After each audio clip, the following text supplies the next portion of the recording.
Richard, well, thank you so much for joining. Where are you zooming in from? I'm zooming in from Toronto. As you can see from my background, that giant thing is the CN Tower, and that's an abstraction or a line drawing of the Toronto skyline. Nice, I like it. Well, can you just start by maybe giving people a bit of background on yourself and your works and your writings from kind of the rise of the creative class onward? Well, I mean, I think it starts with more of me than my work. I mean, my name's Rich Florida. I was born in, I often say when my birth date gives everything away, I was born in Newark, New Jersey in 1957, which means I was born into a very different kind of world. Newark was a functioning, thriving city. My dad worked at a factory. My dad was a factory worker in downtown Newark. When I got a little bit older, my mom was an ad taker at the major paper, the Newark Star Ledger. I was born in North Newark, which is the Italian-American neighborhood. Newark was very much the city Philip Roth writes about. And then I observed it all go south. My dad's factory where he worked making eyeglasses went bankrupt. Newark exploded into race riots as a result of an incident of police brutality as well as racial and economic injustice. I witnessed those personally as a 9 or 10 or 11-year-old boy. Not exactly sure of my exact age, in summer of 1967. My dad was taking me to a guitar lesson. We heard bullets flying. We saw tanks in the street. We saw National Guardsmen. They told us to turn our car around. And I think as a young boy, that is what made me an urbanist. I think those questions about race and class and decline of cities and what we'd see called deindustrialization, the closure of factories, just lodged in my brain. Then I went to Rutgers. My folks wanted me to be a doctor or a lawyer. Didn't interest me. And I took a course. I mean, to make the long story short, I took a course in geography my second semester freshman year when I decided to dump pre-medicine. And the professor, who's still a professor at Rutgers, said, go to New York City on the Amtrak train and go for a walk, and kind of gave us take a notebook and make notes about what you were seeing. And I saw, the meatpacking district when it was a meatpacking district. I saw Chelsea when it was still, not a very interesting gentrified neighborhood. I saw the Village, in all of its glory with punks and hippies and professors and academics. And I was like hooked. So fast forward cycle to the late 1990s and early 2000s. I was living in Pittsburgh. I wrote a book called Rise of the Creative Class. I was living in Pittsburgh, puzzling over why Silicon Valley and the Boston area and Austin and Seattle were taking off and Pittsburgh wasn't. I was teaching at Carnegie Mellon, which I came to know factually was every bit as productive in terms of research, patents, startup companies per capita, per faculty member, but they were all leaving and moving to Silicon Valley or moving to Boston. And so the Rise of the Creative Class was my attempt, a book, trying to make sense of why some places thrive and why other places don't. And can you just walk through, what is that notion of the creative class? How do you define that? If you were to give a synopsis of that, what's that construct to you? Yeah. Well, I mean, before I wrote the book, if you looked at the field of urbanism or economic development, the general presumption in the field is that you grew by attracting big companies and you handed over, kind of like the Amazon HQ2 search, you just handed over buckets of money or tax incentives to attract big companies. And I was looking at what's happening in Silicon Valley and Boston, and most people say, well, oh, no, we'll form a cluster. You're not realizing it takes, a generation or two to build a cluster. And it just dawned upon me that it wasn't the decisions of companies that were really important in this new knowledge-driven economy. It was the decisions of people. That what was driving this new economy was where talented and creative people wanted to go to locate. And they were choosing to locate at that time in places like Silicon Valley or Boston. I watched our startups leave Pittsburgh, not because Pittsburgh wasn't a wonderful place or didn't have great technical talent or great professors or faculty members or graduate students, because people didn't want to live there. I mean, for rightly or wrongly, people preferred living in the Bay Area or Austin or Seattle. I thought wrongly, but that's what was happening. So the Rise of the Creative Class was my attempt to say there were a new environment that was important to places growing. And I boiled it down to 3 T's. My mom always said the 3 R's, Richard: reading, writing, and arithmetic. You have to do those. So I said, yeah, I can boil this down to a formula my mom will understand. You needed to have technology. You need to have great companies and great R&D and great universities, but technology was a necessary but insufficient condition. I saw at Pittsburgh those technologies leaving. Talent, that's where the idea of the creative class comes in. You needed to have a skilled group of people who could build companies and power your economy. And I saw them not just as scientists and techies, but scientists and techies and artists and musicians and people who use their minds, where the mind or your human creativity became the means of production. I call them the creative class. About a third of the workforce, rapidly increasing. In fact, the increase begins in 1980. That group grows by about 20, 30, 40 million people. It's now about 50 million workers. It's a driving force of our economy. And in growth regions like the San Francisco Bay Area, Seattle, Austin, it's probably 40 or 50% of the workforce. And then I said that you needed technology and talent, but you also needed tolerance. You needed an open-minded environment who valued women and men, straight and gay, everyone equally, or at least gave everyone a shot. And technology, talent, and tolerance, when you put those 3 things together, you attracted the creative class, you had a growth machine, you had innovation, you had a region that would go. And yeah, I mean, everything else I wrote, nobody cared about, and that book seemed to catch fire for some reason.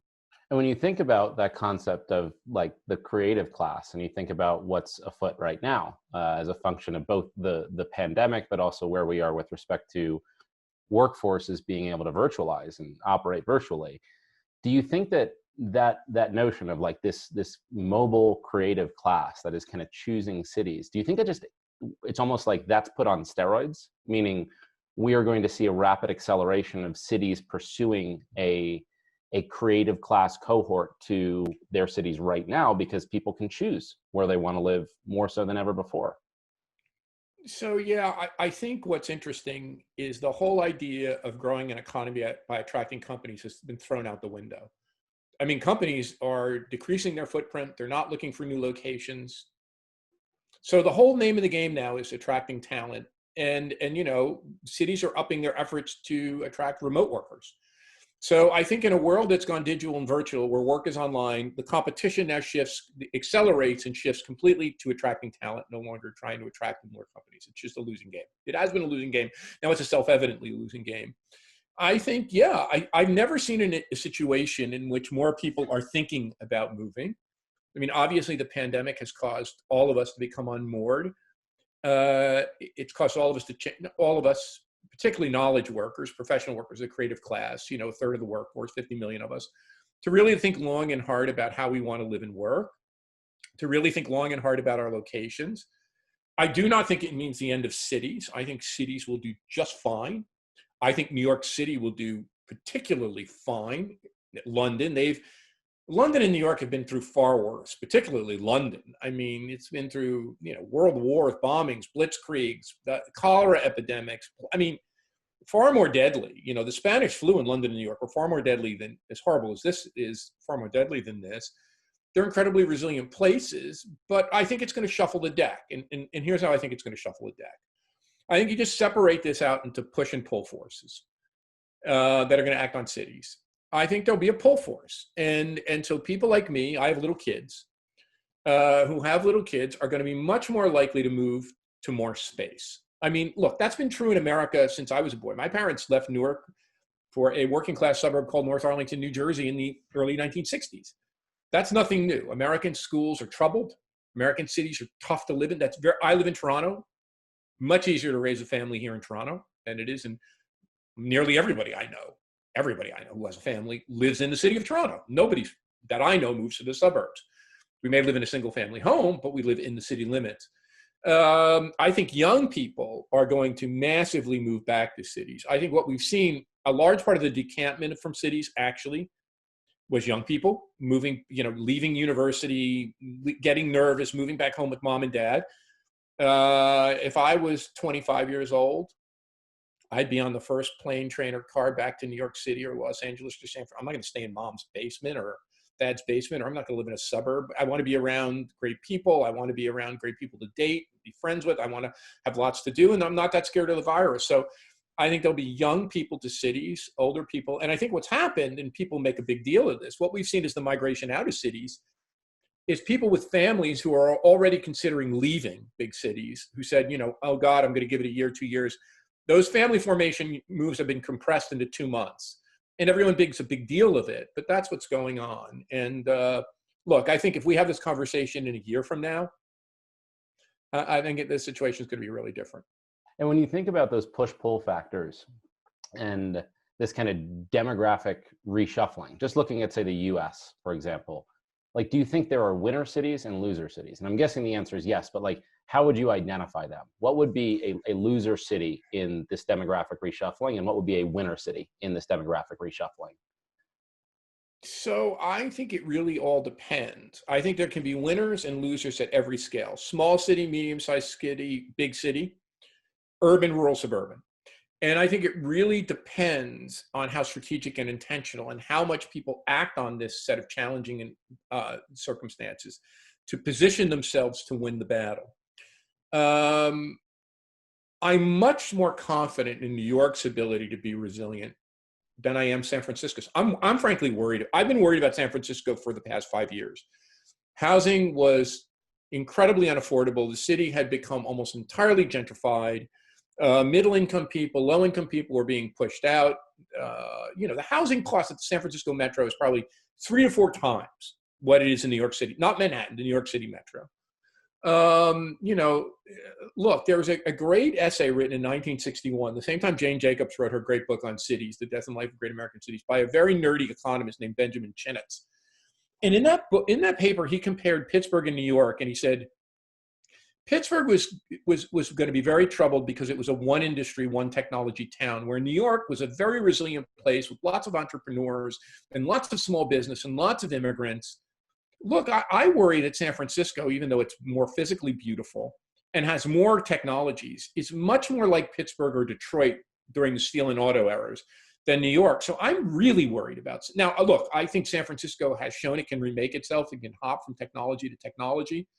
I'm less worried about Los Angeles. I think Los Angeles appeals to lots of people for a whole bunch of reasons. It's a big city. It has good climate. It has all environmental issues too, but among small cities, I think a place I work a lot with, Tulsa, Oklahoma, which has developed the world's best remote worker attraction called Tulsa Remote. I think smaller rural areas outside of San Francisco, rural areas outside of Denver, place that you're in Utah, parts of Utah, Montana, rural areas up the Hudson Valley, that before remote work would have been hard to live and work in. I think they're doing great. By the way, the place I might think that has the biggest upside, you're looking at it, Toronto. Right. Toronto has an economic structure that looks a lot like New York. It has big banks, it has real estate, it has tech, it has media, it has entertainment, it has open immigration. It's a safe place to live. You can raise a family. The only problem with Toronto is it's expensive. So if you ask me, in North America, the place that's most poised to capitalize is probably Toronto. Wow. And how do you think that state taxes and differentials in state taxes will actually drive that migration? I mean, there's kind of an obvious point that you think people will probably move to lower tax states, right, where possible. But when you think about like a state like California, and San Francisco obviously being in California, being the seat of this industry, technology that is probably virtualizing the fastest and the most aggressively, do you think that there'll be a migration from San Francisco, from their kind of creative class, their knowledge workers, to Texas, Florida? Who do you think captures and soaks up that growth? So I think that's something we have to unpack, and unpack pretty carefully. Generally speaking, the academic literature by brilliant economists, far better than me, suggests that people do not move in large populations. Individuals move, but large population samples, that tax rates have very marginal, if any, effect. In fact, there's a null effect. They find no effect of the effect of taxes on moving. That said, I think the issues in California aren't just taxes. I think the issues in San Francisco are unaffordability, a climate that people are nervous about not being liked there, the tech lash, if you will. People who I know left said it just got, I don't like being considered a horrible person, so I'm moving somewhere else. What we have tended to see over the past few years, and this goes with the elimination of the state and local tax deduction, is one set of moves that are quite idiosyncratic. Mainly, we've seen high net worth New Yorkers in the financial markets who are more mobile move to South Florida, particularly Palm Beach and Miami, which would be the Miami metropolitan area. We have seen those high net worth moves. And if I look at the Miami real estate market, and I have a condominium in Miami Beach where I go when it gets cold because Toronto gets ungodly cold. If you look at the Miami area market now, it's houses in the 8 figures that are selling, and most other stuff isn't selling nearly as much. So yeah, high net worth New Yorkers who can game the system, right? So Miami has homesteading. You don't have to live there full time.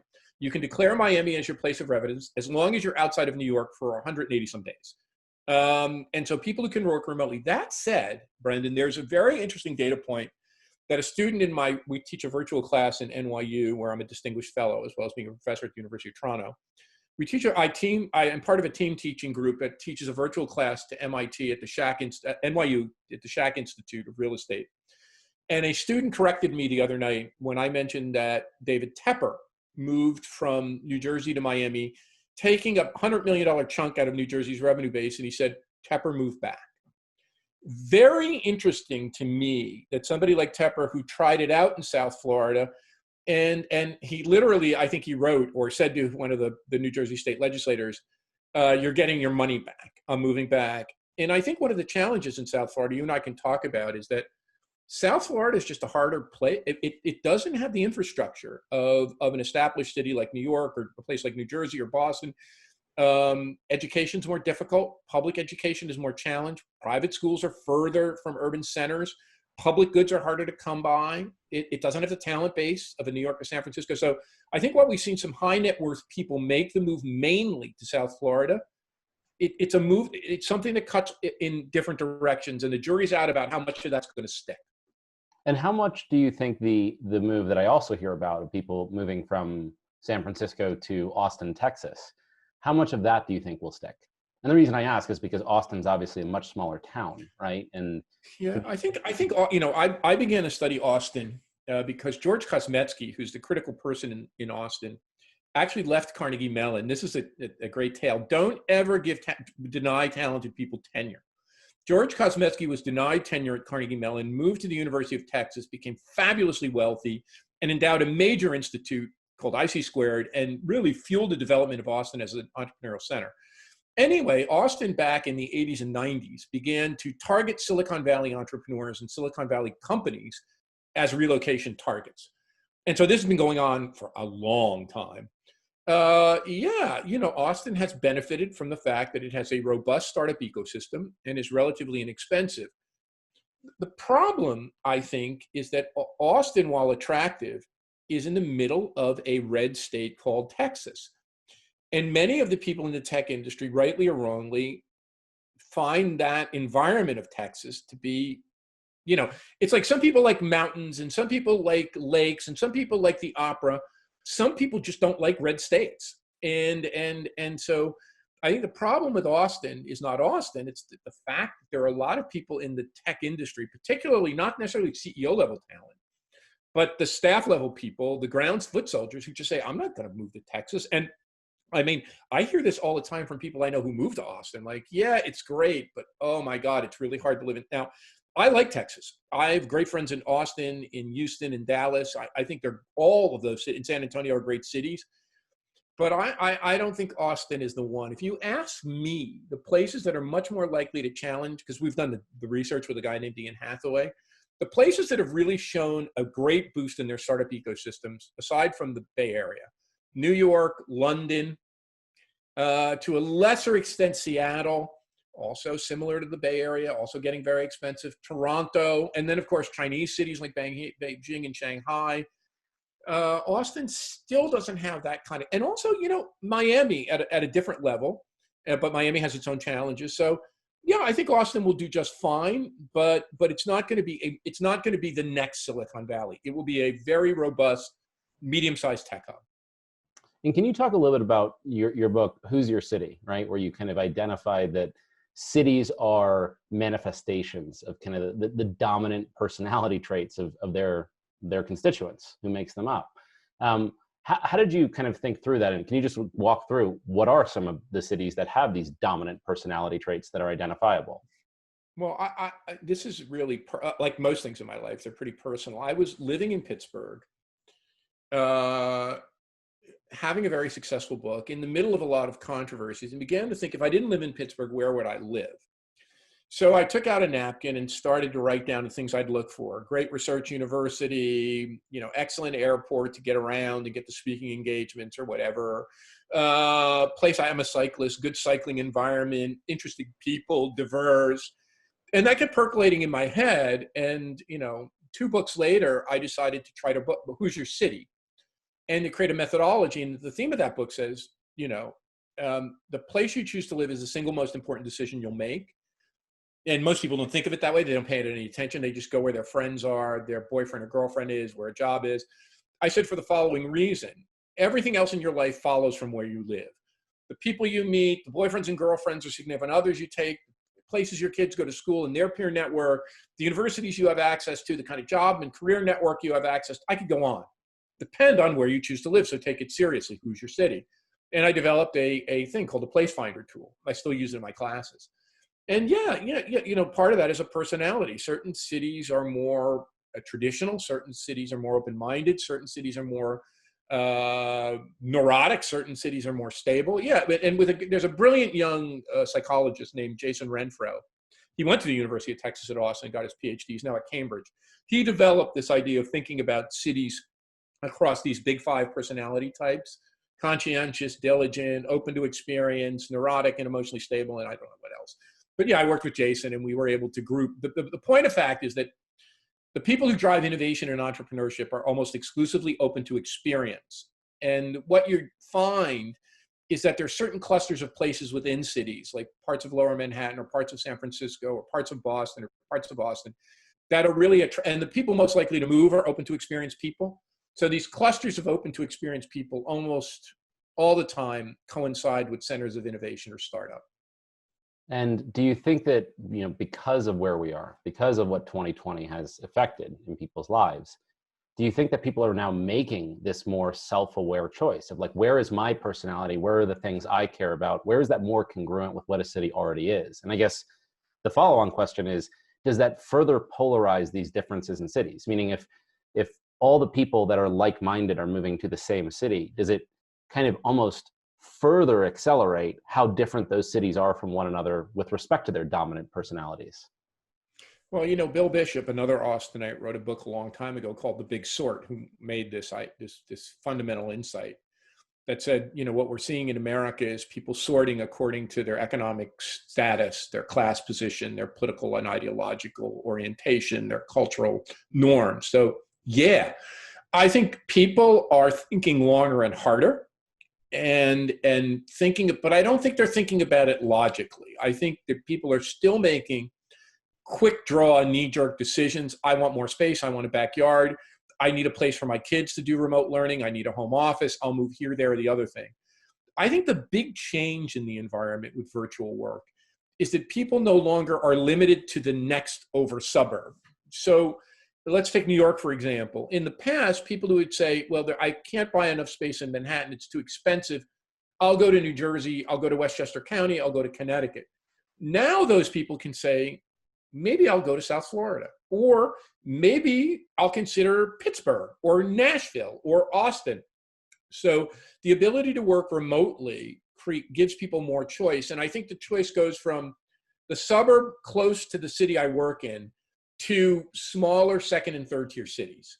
I think there are many, many people who are saying, and the other thing that's happened, certainly since I wrote Rise of the Creative Class, when I wrote Rise of the Creative Class, so I'm writing it in the year 2000, 2001, New York, San Francisco, Boston, Austin, Seattle were on a different planet than places like Pittsburgh or Omaha or Nashville or Tulsa. They just had a different bundle of amenities, coffee shops, restaurants, stuff to do.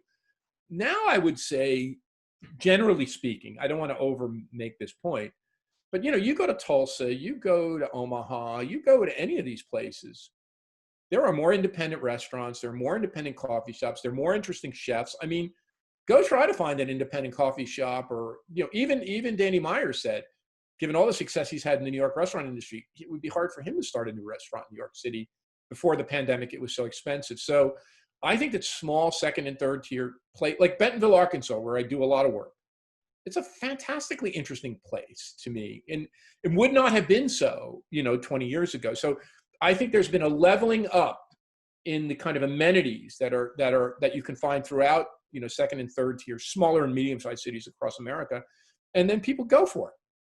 And do you think that also because of this new kind of virtual work environment, there'll also be kind of an emergence of a class of a portion of this creative class that is saying, I don't want to have just one home. I want my home or my place of residence to be multinodal. I want to have a house in New York, a house in Los Angeles, a house in South Florida, and kind of move fluidly through them. Do you think there's that kind of truly mobile lifestyle is now going to be a bigger thing? I've been saying this for the past 20 years to anyone: the multi-locational household will rise. I noticed the founders of Zillow have just created a new startup that's focused on what they call democratizing the second home market. It's a kind of newfangled timeshare. Look, I think there has been another constraint on this. Now, single people could always do this, and empty nesters could always do this. I think the biggest factor tying people to place actually has not been work. It's been schools. And I think the big disruption coming out of this pandemic is not going to be online work. I think online work was already growing, and it's just going to accelerate, more than double in terms of the number of people who do it. I think the one that's going to break the locational constraint is untying schooling from location. And once it becomes clearer to people that they can educate their kids in some combination of virtual and physical, that's going to create more opportunity, because people with kids have just been unwilling. And that's why they stayed. That's why they stayed in some of the suburbs they live in. That's why they stayed in some of the colder places that they are. That's why places like Silicon Valley are popular, because there's good schools. So I think it's not just virtual work. It's going to be online education that creates this possibility. And if that emerges over the next decade, I think you will see more multi-locational households. And I think it's something we got to keep an eye on. That's interesting to think about, like education as being the last locationally rooting mechanism that, is now going the same direction as everything. People say to me, I have little kids. My kids are 3 and 4. People say to me, well, I understand you work virtually, but you can't. I mean, your kids need to be in a school. I mean, it's like, I didn't ask your advice, but like, you have to pick a place to live once you have kids, and maybe you can go away for 6 weeks in the summer, but they have to be. I'm like, why? We live in a fluid environment. I'm not saying I'm going to do it, but there is a possibility that kids can be educated remotely. Or educated in multiple places. And I think what the pandemic is doing, what I see among cohorts of mine that have kids, for the first time in their lives, they're going, oh, I can work virtually. Oh, the school has closed down. I can create some kind of tutoring environment or pod school environment that's an alternative. And for American urbanites, I'm not saying that, because Toronto is very different. Our public schools are terrific. They're provincially funded. It's funded by our equivalent of a state. But for Americans who choose to live in urban areas and decide that they want to use private schools, that's a big nut. That's, 60, 80, 100K a year for 2 kids. There's a lot you could do with that money, and creating a different educational environment.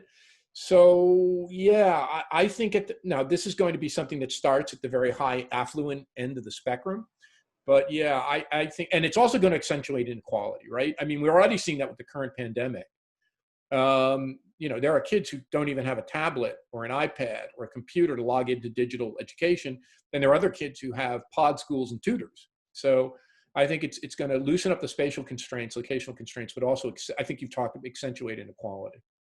Well, Richard, thank you so much. It's always so interesting to talk to you about this new fluidity. Thank you, man. It's about to reshuffle the deck in America. And thank you. Yeah, would love to continue the dialogue. So thanks for sharing. It's a pleasure being with you. Thanks, Richard. Thank you.